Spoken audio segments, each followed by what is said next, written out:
ਮਨੀਕਰਨ ਸਾਹਿਬ ਮੱਥਾ ਟੇਕ ਕੇ ਆ ਚੁੱਕੇ ਹਾਂ ਜੀ। ਭੁੱਖ ਲੱਗੀ ਹੋਈ ਸੀਗੀ, ਬ੍ਰੇਕਫਾਸਟ ਕਰਨਾ ਸੀਗਾ।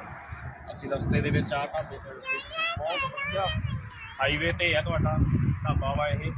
ਇਹਨਾਂ ਦਾ ਅਚਾਰ ਬਹੁਤ ਟੇਸਟੀ ਆ ਤੇ ਜਿਹੜਾ ਬ੍ਰੇਕਫਾਸਟ ਆ ਉਹ ਬਹੁਤ ਹੀ ਜ਼ਿਆਦਾ ਵਧੀਆ ਵਾ। ਤੁਸੀਂ ਜੇ ਕਿਸੇ ਇਸੇ ਰੋਡ ਦੇ ਉੱਤੇ ਮਨਾਲੀ ਜਾਂਦੇ ਹੋ ਤਾਂ ਇੱਕ ਵਾਰੀ ਇੱਥੇ ਰੈਸਟੋਰੈਂਟ ਦੇ ਉੱਤੇ ਟਰਾਈ ਜ਼ਰੂਰ ਕਰਿਓ। ਤੁਸੀਂ ਕੰਪਲੀਮੈਂਟ ਦਓਗੇ ਕਿ ਹਾਂ ਵਾਕਈ ਬਹੁਤ ਵਧੀਆ ਸੀਗਾ ਤੇ ਟਰਾਈ ਕਰਿਓ ਤੇ ਕੋਈ ਨਾ ਕੋਈ ਚੀਜ਼ ਤੁਸੀਂ ਜ਼ਰੂਰ ਇਹਨਾਂ ਤੋਂ ਲੈ ਕੇ ਹੀ ਜਾਓਗੇ।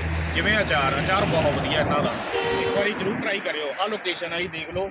ਪਾਰਕਿੰਗ ਏਰੀਆ ਬਹੁਤ ਵਧੀਆ ਵਾ ਬਣਿਆ ਹੋਇਆ ਵਾ, ਜਿਵੇਂ ਮਰਜ਼ੀ ਆ ਕੇ ਤੁਸੀਂ ਗੱਡੀ ਲਾ ਸਕਦੇ ਹੋ। ਇੱਥੇ ਗੱਡੀ ਲਾ ਕੇ ਖੁੱਲ੍ਹੇ ਪਾਰਕਿੰਗ ਏਰੀਏ ਦੇ ਵਿੱਚ ਆਰਾਮ ਨਾਲ ਤੁਸੀਂ ਅੰਦਰ ਬੈਠ ਸਕਦੇ ਹੋ। ਅੰਦਰ ਸਿਟਿੰਗ ਪਲਾਨ ਬਹੁਤ ਵਧੀਆ ਬਣਿਆ ਹੋਇਆ ਵਾ ਤੇ ਜਿਹੜਾ ਸਟਾਫ ਹੈ ਸਟਾਫ ਬਹੁਤ ਹੀ ਜ਼ਿਆਦਾ ਕੋਆਪਰੇਟਿਵ ਹੈ।